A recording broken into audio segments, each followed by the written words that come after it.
Muy buenos días, mis hermanos. Ya estamos listos para comenzar nuestro estudio de hoy. Espero que estén con un buen ánimo, una buena disposición, que tengan un excelente día en esta mañana. Y pues hoy vamos a estudiar un poquito más de la Biblia. El tema del día de hoy es sacrifica tu corazón. Y este tema, pues tal vez se puede oír fuerte, ¿no? Tal vez algunos tenemos como algún recuerdo, no sé, relacionamos, ¿no? Con lo que alguna vez escuchamos de los sacrificios aztecas. Y bueno, pues eso de los sacrificios aztecas era algo muy, muy fuerte, ¿no? Tenían la costumbre los aztecas tenían la costumbre de sacar el corazón de sus víctimas palpitantes en las pirámides y los ofrecían a los ídolos para que les dieran abundancia, prosperidad, pero el corazón se tenía que seguir así latiendo, palpitando, y era algo muy, muy horrible, ¿no? Eso de los sacrificios de los corazones, o del sacrificio en general, sacrificios humanos, pues eso fue algo que se fue desvirtuando desde hace muchos años. De los primeros sacrificios, pues vienen incluso desde Adán y Eva, cuando sus hijos ofrecieron sacrificio, Caín y Abel, ofrecieron sacrificio para, pues, tratar de agradar a Dios. ¿Por qué? Porque de alguna manera la única forma de cubrir lo mal que habían hecho era por medio de sacrificios. Desde ahí viene esa ideología. En Adán y Eva, en Caín y Abel, los dos ofrecieron un sacrificio, nada más que uno ofreció del campo y otro ofreció de sus animalitos. Entonces se instituye como la enseñanza que sin derramamiento de sangre no hay remisión de pecados. Entonces, pues empieza a haber esa costumbre de sacrificar, pero el objetivo del sacrificio era dar lo mejor de uno. Por eso es que Dios le agradó más el sacrificio de Abel que el de Caín. Caín dio del campo ya y lo que fuera, ¿no? Pero Abel dio lo mejor que tenía de su ganado y eso es lo que agradó más a Dios. Y algunos piensan que Dios no recibió la ofrenda de Caín y no es así. Dios sí recibió la ofrenda de Caín, simplemente que pues no le agradó de la misma manera que la de Abel por la disposición del corazón de Abel, no tanto por el derramamiento de sangre. Ya vendría después la alusión simbólica del derramamiento de sangre de Cristo como el que nos limpia de todo pecado, pero eso fue posterior. Entonces, la idea del derramamiento de sangre empieza ahí. Y muchas culturas, como empiezan a propagarse después de Babel, toman esa idea de los sacrificios. Incluso cuando Dios llama a Abraham, lo llama de una tierra donde lo común era sacrificar a los niños. Obviamente eso no es bíblico ni es correcto. Sin embargo, pues era la costumbre de aquel momento. Por esa razón, cuando Dios le dice a Abraham, sacrifícame a tu hijo al que amas, cuando Dios le dice a Abraham que mate a su hijo, tal vez es algo que sí le iba a doler, pero es algo que él no veía tan fuera de lo que él conocía, porque él nació en una cultura así, donde acostumbraban sacrificar a los niños y echarlos al fuego. Por eso ya después, años después, cuando se instituye la ley, la Torá, Dios especifica ese punto y dice que no haya entre ustedes quien haga pasar a su hijo o a su hija por el fuego. Pero se tiene que hacer la aclaración después. Pero en un principio, pues bueno, esa era la costumbre de los hombres, más no de Dios. Entonces, todo ese derramamiento de sangre lo hemos visto a lo largo de la Biblia. Pero, ¿qué dice el Señor al respecto? ¿Nosotros tenemos también que ofrecer sacrificio? Bueno, pues vamos a empezar leyendo el texto de Romanos 12 para ver qué dice la Biblia al respecto. Romanos 12:1. Dice, así que hermanos, os ruego por las misericordias de Dios que presentéis vuestros cuerpos en sacrificio vivo, santo, agradable a Dios, que es vuestro culto racional. Yo creo que aquí la palabra más importante, aún más que la palabra sacrificio, es la palabra culto. La palabra culto es la forma en que nosotros tratamos de agradar a Dios. Culto describe el conocer a Dios para tratar de obrar conforme a Él. Eso es un culto. Nosotros cuando normalmente teníamos antes de la cuarentena nuestras reuniones de culto, pues lo que íbamos a hacer era tratar de agradarle a Él. Primero, pues en oración, en alabanza, adoración, en estudio de su palabra para que Él también nos hablara, en reflexión y obviamente en sometimiento. Entonces, esa es una reunión de culto. Algunos tienen un culto irracional. ¿Por qué? Porque rinden culto a Dios, pero no saben ni cómo, ni por qué, ni para qué. Es como cuando están en la alabanza y empiezan unos así a levantar las manos. y unos no saben ni para qué las levantan, simplemente porque les dijeron que eso es lo que se debe de hacer. Y pues eso no debería de ser de esa manera, ¿no? Entonces hay que tener mucho cuidado en la forma que rendimos culto. Entonces aquí dice Romanos 12 que dice, os ruego por las misericordias de Dios que presentéis vuestros cuerpos en sacrificio vivo. Es decir, que nosotros nos sacrifiquemos a nosotros mismos, pero en sacrificio vivo, ¿verdad? No que nos aventemos al fuego o que nos pongamos una bomba y nos hagamos estallar, obviamente eso no es así, pero lo que sí quiere el Señor es que nosotros nos presentemos como ese sacrificio. ¿Qué quiere decir? Que renunciemos a las cosas que anhelamos, que sabemos que están mal, obviamente, y pues cambiemos a la forma de Cristo, a la forma de Dios. Esa es la forma de rendirle culto de una manera pensada y racional. Y racional, ¿eh? No irracional. Que presentéis vuestros cuerpos en sacrificio vivo, santo, agradable a Dios. ¿Qué es lo que le gusta a Dios? La santidad. La santidad es el totalmente alejarse del pecado. Nosotros tenemos que seguir ese ejemplo porque esa es la cualidad que describe a Dios más que cualquier otra. Dios tiene muchos atributos y cualidades, pero la santidad es la que define la esencia misma de Dios. Él es santo, por eso los ángeles en el cielo no dicen misericordioso, misericordioso, misericordioso. No, dicen 3 veces santo, santo, santo, porque esa es la cualidad que define la limpieza y la pureza de Dios. Ujú, eso es lo que Dios está esperando de nosotros, que nos santifiquemos. ¿Cómo? Pues obviamente renunciando a nosotros mismos, negándonos a nosotros mismos y buscando esa limpieza espiritual. Ese es nuestro culto racional. Eso es como nosotros nos sacrificamos a nosotros mismos. Entonces sí hay un sacrificio, pero hay otro sacrificio todavía más completo. Pero ese lo vamos a leer en Hebreos 13:15. Lo que leímos ahorita de Romanos 12 nos habla de de qué está esperando Dios de nosotros. Si seguimos leyendo Romanos, pues empieza a dar toda una definición de la doctrina, pero también nos empieza a dar la garantía de que si hacemos la voluntad de Dios, esto no va a ser una carga para nosotros, sino que vamos a comprobar que someternos a Dios va a convertirse en una comprobación de que la voluntad de Dios efectivamente sí es buena, es agradable y es perfecta. Entonces, nos va a convenir hacer la voluntad de Dios por encima de nuestros propios deseos. Esa es la garantía que nos da. Pero ¿qué tenemos que hacer? Pues sacrificarnos a nosotros mismos. Si ya encontraron Hebreos 13:15, lo vamos a leer. Dice, así que ofrezcamos siempre a Dios por medio de Él, ofrecerle a Él y por medio de Él, es decir, por medio de Cristo, el sacrificio, por medio de Él, sacrificio de alabanza, es decir, fruto de labios que confiesan su nombre. Aquí lo interesante es que no es solamente el hecho de cantar, porque el sacrificio que tenemos que presentar hoy es el de alabanza, pero la alabanza muchos lo piensan que es darse el tiempo de repetir una canción como perico. Y no es repetir como periquito canciones bonitas. Hay veces que no saben ni lo que están cantando y lo cantan, ¿verdad? Como una vez que le preguntaron a cierta persona qué significa Maciosare del himno nacional, ¿si lo han oído? Y alguien contestó, significa un extraño enemigo. Es el nombre de un extraño enemigo, porque así dice el himno nacional, ¿no? Maciosare, un extraño enemigo. Bueno, de la misma manera, muchos cristianos cantan canciones cristianas de alabanza, pero a veces no entienden ni lo que están diciendo. Ese no es un verdadero sacrificio de alabanza. Ujú. El sacrificio de alabanza es que tú en esos cantos te estés entregando a Dios, te estés renunciando a tus propios anhelos carnales. Muchos, según están cantando alabanza, están cantando el aleluya, y unos ni siquiera saben qué significa aleluya.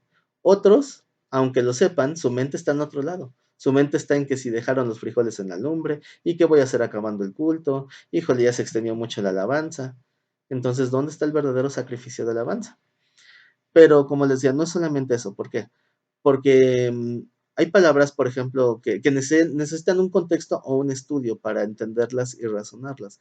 Por ejemplo, hay unos cantos que dicen, damos loor, y algunos no entienden la palabra loor, que significa un enaltecimiento a la realeza. O otros cantan Osana y tampoco saben qué significa Osana. Cantan aleluya y no saben qué es aleluya. Entonces hay palabras que se vuelven ociosas y daremos cuenta de ellas en el juicio. Tenemos que pensar qué decimos y por qué lo decimos. Porque aquí la aclaración de este texto dice, el sacrificio de alabanza es decir, aquí viene la explicación, fruto de labios. Primero, ¿qué es el fruto? No es simplemente el hecho de decir de manera poética, habla, no. Fruto de labios es la consecuencia de nuestro hablar, fruto de labios, pero que confiesan.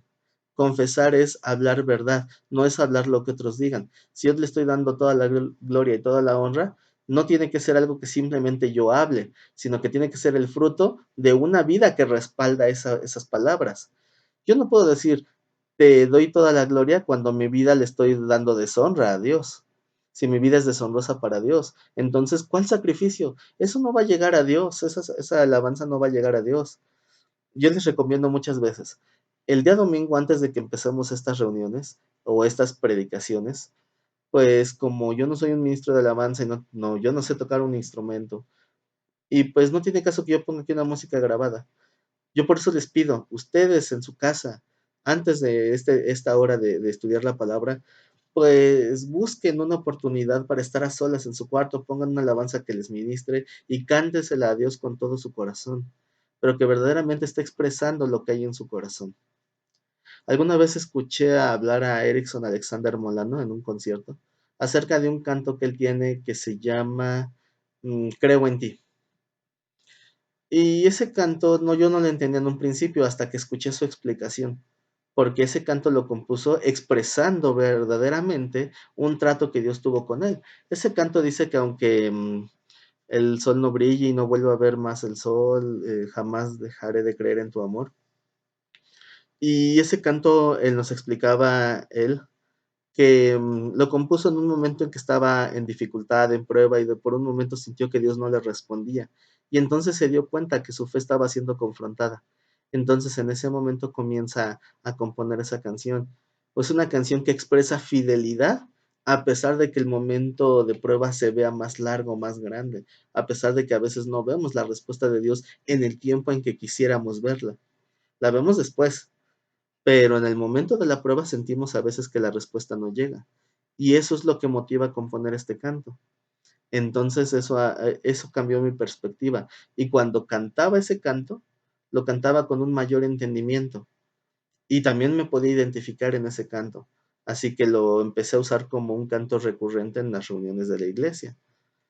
Entonces, es solamente un ejemplo de cómo nosotros podemos analizar lo que estamos oyendo, lo que estamos cantando, para que realmente sea un fruto de labios que confiesan su nombre. Su nombre no solamente es el hecho de decirlo, de pronunciar el nombre, como lo hemos hablado muchas veces. Confesar su nombre significa evidenciar en quién estamos creyendo. Ujú. Evidenciar de parte de quién vengo. No es solamente el hecho de decirlo. Dice, fruto de labios que confiesan su nombre, y de hacer bien, y de la ayuda mutua no os olvidéis. O sea, es todo, eso es lo que de alguna manera significa lo que decía Romanos 12:1, que ofrecernos a nosotros en sacrificio vivo. Hebreos lo describe como el fruto de labios de alabanza, pero también de hacer bien, de la ayuda mutua. Dice, porque de tales sacrificios agrada a Dios. Siempre es más cómodo ver por uno mismo, no ver por los demás. Pero cuando nosotros vemos por alguien más, por tratar de apoyar o de ayudar a alguien más, entonces tenemos que sacrificar a veces de nosotros. A veces si alguien pide una moneda y tú le quieres dar una moneda, te tienes que sacrificar. Tal vez ya no te vas a poder comprar tu refresquito. Tal vez vas a tener que, no sé, quitarte de algún gusto que tú hubieras querido por poder ayudar, pero de alguna manera ese sacrificio, de ese tipo de cosas es de lo que se agrada a Dios, de que tú te despojes de tu propio egoísmo para bendecir a alguien más y hacer el bien. Esos son los sacrificios que agradan a Dios. Esa es la forma. No se trata de que nosotros nos maltratemos como irse de rodillas al lugar de culto y llegar todo sangrado, como algunos que en Semana Santa se crucifican. Yo me imagino que si el Señor Jesús estuviera entre nosotros físicamente el día de hoy y viera a los crucificados de Semana Santa, yo pienso que él diría algo así como, yo me subí ahí para que tú no tengas que subirte, ¿no? Yo quise tomar tu lugar, ¿para qué te subes? Y aquí nos está diciendo la misma palabra, el sacrificio que sí agrada a Dios, no es el sacrificio que nosotros pudiéramos pensar, es el sacrificio que pues él sabe que eso es lo que él nos está diciendo, que es lo que él le agrada. que tengamos esa conciencia limpia, pero sobre todo esa disposición o ese amor para ayudar al necesitado. Dice, de tales sacrificios agrada a Dios. Y en ese desarrollo espiritual viene la otra parte que es el discipulado, ¿verdad? Por eso dice, obedeced a vuestros pastores y sujetaos a ellos, porque ellos velan por vuestras almas como quienes han de dar cuenta. Ya hemos hablado de ese texto anteriormente, donde tenemos que contextualizarlo bien, porque hay pastores que simplemente quieren someter a la gente, pero ellos mismos no se someten a Dios o ponen cargas demasiado pesadas. Entonces, si seguimos leyendo el capítulo 13, en los primeros versículos del capítulo 13 dice que nosotros debemos considerar su conducta de los pastores y en base a eso imitar su fe. Entonces no es simplemente de que, pues sométete, bueno, sí me someto. No, el sometimiento no es para que seamos esclavos de los pastores. El sometimiento es para que confiemos en la guianza espiritual que nos están dando. Y a veces tenemos que, pues, doblegarnos. Es parte también de ese sacrificio, del decir que no. De cuando te dicen, levántate a las 8 de la mañana a orar. Ay, a las 8 de la mañana yo me paro a las 9, ¿no? O a las 10, no sé. Hay quienes se paran desde las 5 de la mañana, ¿verdad? Pero las 8 no es tan temprano, pero a muchos sí se les hace pesado. Y ese es un sacrificio, ¿no? Bueno, pues es que es algo que están pidiendo, que nos sometamos. Pues hay que hacerlo, ¿por qué? Por un sometimiento, una convicción de que esto me va a ayudar a mi vida espiritual, porque confío en la guianza que estoy recibiendo, porque conozco de quién estoy recibiendo esa guianza. Entonces, bueno, eso es importante, porque un pastor, un verdadero pastor, va a rendir cuentas de las almas de aquellos que están bajo su cuidado. Y si sabemos eso, pues con ese temor vamos a cuidar su salud espiritual. Y por eso es que si los congregantes disciernen esto, se van a someter a la guianza del pastor. Todo esto es parte de nuestros sacrificios, son los sacrificios que agradan a Dios. Pero vamos a un texto más, vámonos ahora a Juan capítulo 15. Juan 15:13. Ahora el mismo Señor nos va a enseñar lo que es un verdadero sacrificio. Nadie tiene mayor amor que que uno ponga la vida por sus amigos. Qué mayor sacrificio. Pero dice, vosotros sois mis amigos si hacéis lo que yo os mando. La mejor manera de demostrar su amistad con Dios es siendo obedientes a la palabra de Dios. Y por una parte el Señor mismo se sacrificó por aquellos que son sus amigos, pero aquí está diciendo, yo me voy a sacrificar por ti, pero ¿cómo? Demuéstrame que estás valorando el sacrificio. ¿Cómo? Pues siendo obediente. Hay un texto que dice, si me amas, guardas mis mandamientos. Cuando tú estimas a alguien, tal vez pienses que esa persona se equivoca, pero a veces, muchas veces, aún así le vas a apoyar o le vas a, pues, a soportar, ¿no? De alguna manera. Y eso es por ese cariño o ese amor. Así que es parte de esto mismo, ¿no? Dice el Señor, vosotros sois mis amigos si haces lo que yo os mando. No como un amenazar, porque muchos piensan, el Señor solamente me va a dar su amistad si obedezco. Recuerden que cuando Judas llegó a entregar al Señor, el Señor le dijo, ¿a qué vienes, amigo? Judas era considerado un amigo por parte de Cristo, pero él no correspondió a esa amistad. Más bien es la forma en que nosotros correspondemos a esa amistad, en la obediencia y el sometimiento a su palabra. Así que esta expresión de amor y fidelidad de Dios no solamente es para que la valoremos, sino también para que la imitemos. Y si no me creen, ahora vamos a ver la primera carta de Juan. Juan, el evangelio que leímos ahorita, Juan 15, nos habla de Cristo expresando su amor en el sacrificio que él hizo. Pero en la primera carta de Juan, capítulo 3, vamos a ver, pues, la otra cara de la moneda, donde nosotros también tenemos que sacrificarnos a nosotros mismos. Primera de Juan 3:14. Espero que ya lo hayan encontrado. Primera de Juan 3:14. Nosotros sabemos que hemos pasado de muerte a vida. ¿En qué? ¿Cómo sabes que ya naciste de nuevo? Aquí nos da la respuesta. En que amamos a los hermanos. El que no ama a su hermano permanece en muerte. Todo aquel que aborrece a su hermano es homicida. Recuerden que el Señor dijo que si uno llama necio o fatuo a su hermano, ya lo mató espiritualmente, ¿no? Y aquí lo dice otra vez. Todo aquel que aborrece a su hermano es homicida. Y sabéis que ningún homicida tiene vida eterna permanente en él. Vida eterna permanente se refiere a una comunión, ¿verdad? En lo que es la vida eterna. tiene vida eterna permanente en él. En esto hemos conocido el amor, en que él puso su vida por nosotros, como decía en el Evangelio de Juan.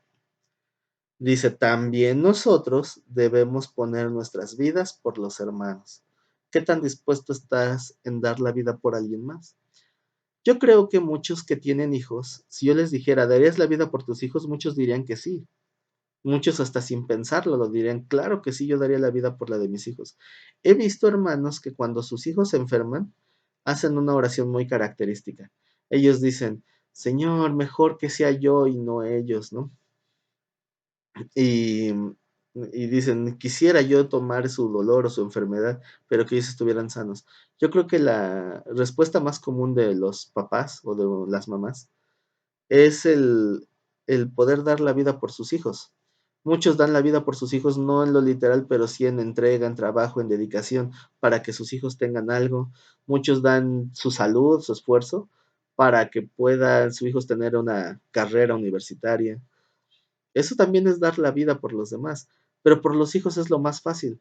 Pero ¿serías capaz de dar la vida por, por un enemigo? ¿Por alguien que te odia? ¿Por alguien que te aborrece? Porque es lo que Cristo hizo. Porque Él estando en la cruz, la gente le seguía escupiendo y burlándose de Él. Entonces, ese es el amor que Dios espera que tengamos. Y sí, yo sé que ahorita le puedes pensar, está muy lejos la meta. Sí es una meta lejana, pero es una meta a la que Dios nos manda que caminemos, que avancemos, que sigamos sacrificándonos a nosotros mismos para que alcancemos esa estatura de amor que Él sí tiene. Dice, voy a repetir el 16, que ese me gusta mucho. En esto hemos conocido el amor, en que Él puso su vida por nosotros. Nosotros no conocíamos el amor. Él nos enseñó lo que verdaderamente es amar. Hoy muchos piensan que el amar es recibir lo que yo doy. No, eso no es amar. Eso es amarse a sí mismo más que al otro. Ah, ya no me ama, entonces ahora sí va a ver quién soy yo. Entonces, no se trata de corresponder, o sea, de que la gente corresponda a nuestro amor, no, sino que nosotros sepamos valorar a la demás gente por amor, no porque lo merezcan, sino por decidir nosotros amar. Eso es algo que nos enseñó Cristo en la cruz. Él puso su vida por nosotros. Entonces la consecuencia debería de ser en nosotros que también nosotros debemos poner nuestras vidas por los hermanos.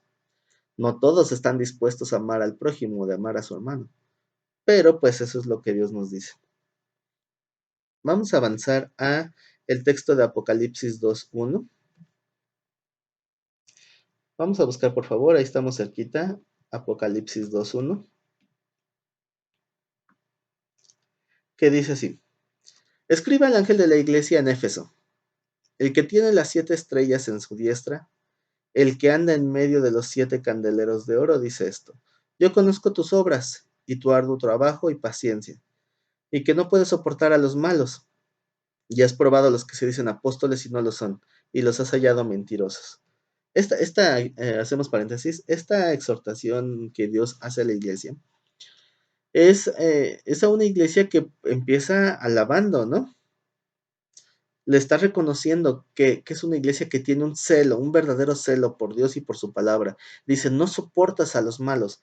Eso de no soportar a los malos significa que no solapan el pecado, sino que lo reprenden, lo exhortan. No como en la iglesia de Corinto, ¿se acuerdan que había un joven que andaba con su madrastra? Y dice, ¿por qué no le han dicho nada? Dice, ni siquiera entre los gentiles se oye tal perversidad.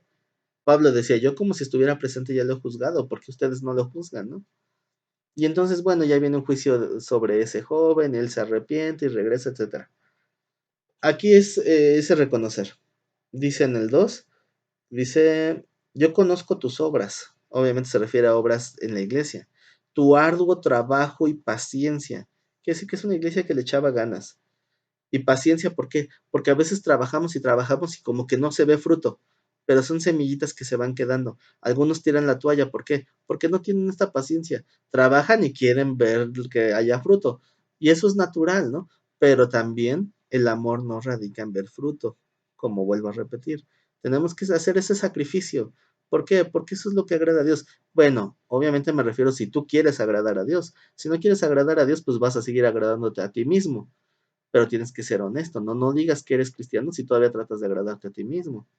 Porque la palabra nos dice que los deseos del espíritu y los deseos de la carne chocan, se oponen entre sí, para que no hagas lo que tú quieres, o es decir, lo que tu carne quiere, sino para que hagas lo correcto. Recuerden que lo correcto tiene fruto para nosotros, no debe ser una imposición o carga de parte de Dios, tiene que ser un reconocer que Dios nos quiere dar algo mejor para nosotros, pero eso es decisión personal, quien quiera o no sacrificarse a sí mismo. Y aquí le está diciendo el Señor, mira, los demás tal vez no lo ven, pero yo sí reconozco que le echas ganas, tu arduo trabajo y paciencia, y que no puedes soportar a los malos, y has probado a los que se dicen ser apóstoles y no lo son y los has hallado mentirosos. Este texto es interesante porque este texto de alguna manera está avalando la existencia de más apóstoles, porque los 12 apóstoles eran perfectamente conocidos cuando se escribe esta carta. Ya obviamente ya habían muerto. Para cuando se escribe esta carta, los apóstoles ya habían muerto. Entonces, para aquellos que dicen que ya no había más apóstoles más que los 12, este texto no tendría ningún sentido.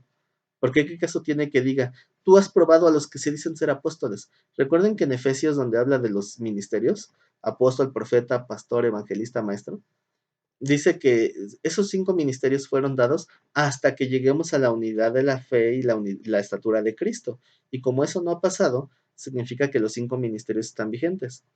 Ya también hablamos en otra clase entre semana que no es como algunos dicen de que yo soy apóstol porque tengo mi tarjeta que dice apóstol, ¿verdad? O porque tengo la cobertura de varias iglesias. Eso no es ser apóstol. Ya estudiamos, pueden buscar la clase de entre semana de los ministerios. Ahí describimos más ampliamente la labor de un verdadero apóstol de Dios, no los que se dicen hoy. Por eso muchos dicen que ya no debe de haber apóstoles. Pero pues aquí nos está diciendo en esta carta que hay muchos que se dicen apóstoles, pero no porque se digan los aceptan. Lo mismo deberíamos de hacer nosotros, porque ellos dicen que probaban, dice, has probado a los que se dicen ser apóstoles y no lo son y los has hallado mentirosos. Y podríamos aplicarlo con cualquiera que se diga que viene de Dios. Hay muchos mentirosos, tenemos que saber quién sí y cuál no. En el 3, y has sufrido, y has tenido paciencia, y has trabajado arduamente por amor de mi nombre. Y vuelve a repetir paciencia. Has tenido paciencia, es decir, no has visto ese consuelo, ese confort, y has trabajado arduamente por amor de mi nombre. De alguna manera está diciendo que esta iglesia sí estaba sacrificándose a sí misma, sí estaba buscando la edificación del prójimo, sí se estaba negando a sí mismo y trabajaba y se cansaba y veía gente falsa y ahí estaban trabajando. Y cómo termina el 3 es increíble porque dice, y no has desmayado. Muchos sí desmayan en el sentido de tirar la toalla. Dicen, ya no quiero saber nada de Dios. Predico y todo el mundo me rechaza. Digo que estoy hablando de Dios y a todo el mundo se ofende. Déjame decirte algo, cuando predicas la sana doctrina, alguien se va a ofender. Siempre, indiscutiblemente, alguien va a salir ofendido. ¿Por qué? Porque no toleran, porque la palabra también nos dice que se amontonarán maestros conforme a sus muchas concupiscencias para saciar su vientre, porque hay comezón de oír, pero no quieren sufrir la sana doctrina, porque la sana doctrina se sufre en el sentido de que te confronta, te señala como pecador y te invita a que cambies. Y eso no nos gusta. Preferimos cerrar los ojos, tapar el sol con un dedo y decir, todos lo hacen, porque yo no? Ay, ese pastor es muy exagerado. Y buscan doctrinas que se adecúen a lo que quieren oír. Gente que nada más les digan, eres más que vencedor, todo pues en Cristo que te fortalece, tú vales la sangre de Cristo. Cosas que pueden ser o no verdad, pero a final de cuentas están descontextualizadas y no edifican verdaderamente, solamente endulzan el oído. Así que tenemos que tener cuidado de qué nos estamos alimentando, porque la verdadera palabra de Dios nos va a hacer cansar, nos va a ocasionar a veces ese deseo de rendirnos y de tirar la toalla y de desmayar. Y tenemos que tener paciencia porque el resultado de la oración no llega inmediatamente, puede tardar. Vemos situaciones actualmente incluso cercanas a la congregación, que nos hacen pensar que no viene esa respuesta. Estamos, Señor, te pido, y todos los días y todas las noches estamos como congregación en una cadena orando, orando, orando por las mismas necesidades. Y gracias a Dios responde unas, pero otras peticiones pareciera que no hay respuesta. Dios tiene un propósito para cada una de esas situaciones y lo que tenemos que hacer es perseverar en la oración, sin ganas de tirar la toalla. ¿Por qué? Porque el sacrificio es hasta que estemos muertos. Tenemos que mantenernos en ese sacrificio vivo que estamos dando. Dice, y no has desmayado, dice en el 3. Ah, pero en el 4 viene lo feo, ¿verdad? Dice, pero tengo contra ti. Es duro que Dios te diga, sí, yo reconozco que le estás echando ganas, porque muchos se justifican en su esfuerzo para justificar su vida entera. Y no, el hecho de que hagas bien algo no significa que no vayas a estar haciendo algo mal. Dios nos va a corregir en lo que estamos mal, no en lo que estamos bien. Hay veces que, bueno, en esta carta, Dios le reconoce lo bueno, pero a nosotros muchas veces no nos va a reconocer lo bueno, porque seguimos ahí con paciencia esperando el fruto. Pero lo que hagas bien no es para alabarte ni es para enaltecerte, pero lo que hagas mal es lo que Dios sí te va a confrontar. Entonces muchos dicen, ay, es que Dios puro regaño, regaño, regaño. No, dice la palabra que Dios te exaltará cuando fuera el tiempo, pero Dios te va a corregir para que cambies lo malo. No tienes que cambiar lo bueno, cambia lo malo.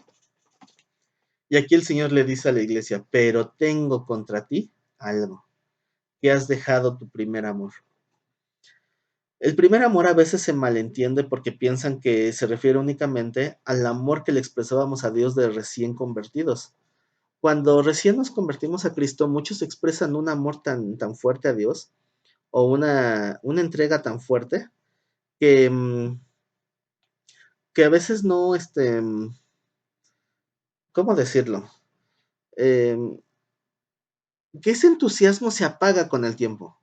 O sea, un recién convertido que de veras, tiene ese entusiasmo y ese ánimo, tiene lo que yo llamo el espíritu del Chavo del Ocho, ¿no? Cómo se emocionaba el Chavo del Ocho y decía, y vamos, y jugamos, y zas, zas, zas, y así andan así muchos cristianos, y predicamos, y salimos, y tocamos puertas, y vamos a ganar a todo México para Cristo. Y tiene una emoción un tanto infantil, pero al final de cuentas es una emoción. Y ya muchos ya no lo tienen. Entonces, muchos interpretan que eso es el primer amor, se acabaron del primer amor, pero realmente lo que quiere decir el texto no es eso. Lo que quiere decir este texto, que has dejado tu primer amor, significa que aunque amas a Dios, empiezas a amar a otras cosas más que a Dios. El primer amor se refiere al primero en importancia. Tú puedes amar muchas cosas. Puedes amar a tu familia, obviamente, a tu pareja, pero siempre va a haber escalas de amor, siempre tienes que tener un orden. ¿Qué es lo que amas más que a qué?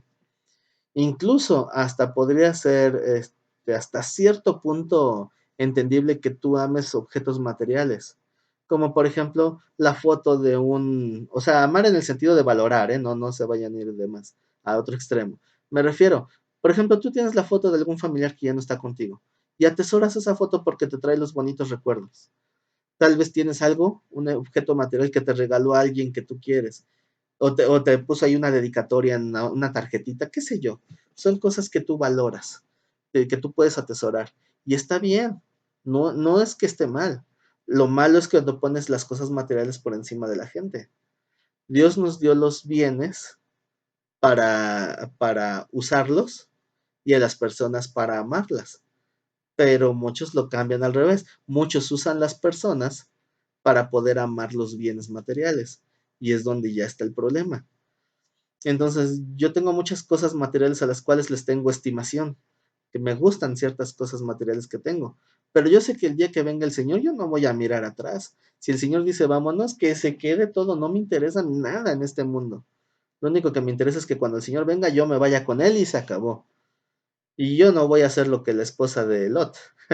Yo no voy a voltear atrás. Si el Señor dice, vámonos, Señor, me voy contigo. Y por mucho que quieran mis cosas materiales que tengo aquí, no me interesa, porque poniéndolo en comparación no vale nada. Entonces, tienes que tener tu escala de valores bien organizada. Puedes tener hasta abajo el aprecio a lo material, a ciertas cosas materiales, pero por arriba de eso, después van a estar los seres vivos. Puede ser tus mascotitas, tus, no sé, animalitos, em, valorarlos, ¿no? Hoy ya está penado que una persona maltrate a un perro en la calle, y eso es bueno. ¿Por qué? Porque la gente se vuelve insensible. Entonces, es bueno amar a los seres vivos, pero por arriba de los seres vivos tiene que estar el amor al prójimo, el amor a las personas. Entre ese amor a las personas es obvio y es natural que entre todas las personas de este mundo tú ames más a los que son cercanos a ti, a los que tienes más relación. Dentro de esa gente cercana, pues vas a amar más a tu familia. Eso es entendible, eso no es ningún pecado. Dentro de tu familia, tienes que amar más a tus hijos, pero arriba de tus hijos tienes que amar más a tu pareja. Así es el orden de Dios. Pero por arriba del amor a tu familia, a tus cosas, a tus hijos, por arriba del amor de cualquier cosa tiene que estar el amor a Dios. Y es donde muchos ya tropiezan, porque muchos dicen, no, es que yo amo a Dios amando a mi familia. Eso es una verdad a medias, está bien, pero el amor de Dios tiene que estar arriba, porque muchos, si su pareja se vuelve blasfema y lo se lleva a pecar, prefieren quedar bien con la pareja más que con Dios, y prefieren blasfemar antes que perder a la pareja. Entonces es donde viene un terrible, terrible problema, porque dejan ese primer amor, ese primer lugar de importancia. Esta exhortación no es solamente al hecho de bajar su entusiasmo con el paso del tiempo, sino es más bien una exhortación a que, a que nosotros pongamos siempre a Dios como el primer lugar de prioridad. Y el ponerlo en primer lugar, eso va a hacer que nuestros propios anhelos y deseos queden en segundo lugar. Y entonces eso es el sacrificarse a uno mismo. Y eso es lo que trata todo este tema. Dice, has sufrido y has tenido paciencia y has trabajado arduamente por amor de mi nombre y no has desmayado. Pero, en el 4, pero tengo contra ti que has dejado tu primer amor. 5, recuerda por tanto de dónde has caído y arrepiéntete. Y le está diciendo a una iglesia que trabajaba arduamente, pero empezó a trabajar arduamente por mera religiosidad, por mero compromiso, porque pues es lo que tengo que hacer. En alguna ocasión escuché de un hermano que iba a dar comida a los hospitales, a los que estaban afuera de los hospitales, pero iba así como que, ay, qué flojera, pero pues ya me comprometí, ya ni modo. Entonces, ese no es un servicio a Dios. Eso es un simplemente, pues no quiero quedar mal con la gente. Y es por agradar al pastor o a la gente de la iglesia y no por agradar a Dios, ni siquiera por amor al prójimo, o más bien menos por amor al prójimo. O algunos dicen, ya van y reparten una torta, un sanguchito y a todo mundo se lo cantan, ¿no? Yo ayudé, yo fui, yo hice. Esos están robando la gloria, entonces no es por amor al prójimo ni por amor a Dios. Entonces por eso le dice aquí a la iglesia, recuerda por tanto de dónde has caído, porque caíste de tu comunión con Dios. Arrepiéntete, es decir, vuelve a cambiar y haz las primeras obras. Al decir las primeras obras, se refiere con las verdaderas intenciones de un principio. Pues si no, vendré pronto a ti y quitaré tu candelero de su lugar. ¿Qué es el candelero? El candelero representa la luz, representa la comunión con lo espiritual. Entonces fíjense cómo dice, quitaré tu candelero de su lugar si no te hubieres arrepentido. Si nosotros estamos mal, Dios es misericordioso con nosotros, pero viene la advertencia, y si no, nos va a quitar el candelero. El candelero, como les decía, es el símbolo de tener una comunión con Dios. Nosotros podríamos discernir lo espiritual, entender la palabra, pero Dios nos quita el candelero y ya después creemos que vemos y creemos que entendemos, pero a la mera hora ya no tenemos comunión. Dios se apartó de nosotros y a veces ni cuenta nos damos. Entonces, ¿qué hay que hacer? Pues negarnos a nosotros mismos, es sacrificar nuestro corazón. Recuerden que el corazón es engañoso más que todas las cosas. No dejemos que el corazón nos engañe. No dejemos que amemos a las cosas más que a las personas. No dejemos que nuestro amor por el prójimo supere nuestro amor por Dios. Que todo lo que hagamos sea con la intención correcta, porque podríamos fallar y podríamos malentender lo que es la voluntad de Dios. Así que la exhortación del día de hoy es para que volvamos al primer amor, no al entusiasmo y a la euforia, porque muchas veces es un emocionalismo Lo que hagamos sea por motivo por el del amor. Así como Cristo se sacrificó por nosotros, que nosotros tengamos ese sentir de dar también de nuestra vida por los demás. El cuando te pones de acuerdo con algunos hermanos y sales a tocar puertas a evangelizar, pues es algo que a veces nos va a cansar y es algo que no tendríamos ni por qué em, hacer en el sentido de que nadie nos obliga, de irnos a solear, de irnos a requemar con el sol, de ir a escuchar gente que nos insulte, gente que nos hable mal. No tendríamos ninguna necesidad, pero es parte de rendir de nuestra propia vida. Ujú. Hay ciertas personas que salen a hacer eso. Supongo que muchos sabrán a quién me refiero, pero hay gente que sale a tocar puertas con el único afán de trascender, de ganarse un premio de parte de Dios, de ganarse un lugar en la vida eterna, porque muchos quieren ganar su salvación a través de ir a tocar puertas, porque así les enseñaron y les enseñaron mal. Nosotros no hacemos eso por esa intención. Nosotros servimos a Dios por el agradecimiento de lo que Él ya hizo por nosotros, por amor a Él. Ujú. Así que eso es lo que tenemos que tener claro. Volvamos a las obras primeras, volvamos a la primera comunión, de poner a Dios por encima de todo y de todos y poner en orden nuestras prioridades. Y eso es sacrificando nuestro corazón. Es decir, sacrifica esos deseos que tú sabes que están opuestos a la palabra de Dios. Sacrifica tu comodidad para poder servir a otros. Sacrifica incluso tus propios beneficios que a veces tienes. Hay gente que va a apoyar a gente que no tiene comida y de su propia bolsa pone para comprar comida y dar a quien no tiene. Eso es sacrificio, sacrificas, pero eso tiene que ser algo que salga de tu corazón por las razones correctas. Sacrifica tu corazón. Dios nunca quiso que se sacrificaran esos corazones humanos en las pirámides. Dios nunca quiso que muriera la gente supuestamente con sacrificios a Dios. Eso nunca fue la voluntad de Dios. Lo que quiere que sacrifiques en tu corazón son esos deseos que son en contra de Dios para que entonces pueda ser moldeado a la imagen de Cristo. Esa es nuestra meta en esta vida. Así que pues les pido que inclinemos todos nuestro rostro. Vamos a terminar con una oración y espero que esta palabra les haya sido de reflexión para que juzguemos nuestras intenciones y si verdaderamente Dios es el primer lugar en nuestra vida. Inclina tu rostro conmigo y vamos a dar gracias. Mi bendito y amado Padre, te damos gracias, Señor, por esta palabra que hoy llega a nuestro corazón y a nuestro oído, porque tú, mi Dios, has dispuesto que así fuera. Permítenos ser reflexivos, permítenos reconocer nuestros verdaderos motivos, no sea que caigamos en religiosidad y que empecemos a actuar simplemente por compromiso, sino que nuestro corazón esté sometido al amor al prójimo, que nosotros podamos evidenciar, pero delante de ti, Señor, que lo que hacemos es para agradarte. Permítenos, mi Dios, tener un corazón dispuesto, contrito y humillado, de tal manera que reconozcamos tu exhortación y podamos aprender a amar al prójimo, aquellos por los cuales tú también diste tu vida. Tú nos enseñaste, mi Dios, con el ejemplo, lo que era el sacrificio.